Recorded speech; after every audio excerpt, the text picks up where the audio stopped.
Baxırıq 12-ci suala. 12-ci sualda bizdə AY 7-yə 3-ün 2-yə nisbətdədir. Yəni AY 3K-dır, 7-də 2K-dır.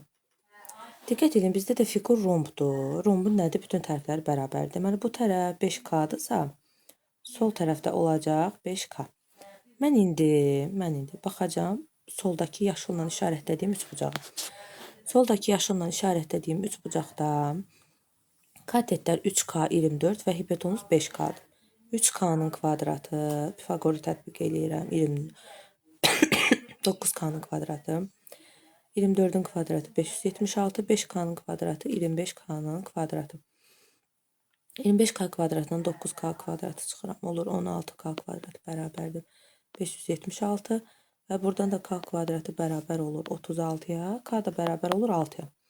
K məndə 6 olandan sonra yuxarını ki görürsünüz ha, buraki 3K-dır. 3 vuraq 6 olacaq 18. Ya da heç ayrı-ayrı da mənə lazım deyil. Aşağı məndə ümumən 5K-dır, düzdür? 2K, 3K, 2K olaraq 5K-dır. K-nın yerinə 6 qoyuram. 5 vuraq 6 bərabər olur 30-a. Deməli, məndə rombun tərəfi 30-dur. Rombun tərəfi 30-dur. Fiqurun sahəsini də tapmaq üçün bizdən sahəni soruşur da. Sahəni də tapmaq üçün AH düsturundan istifadə edəcəm. Yəni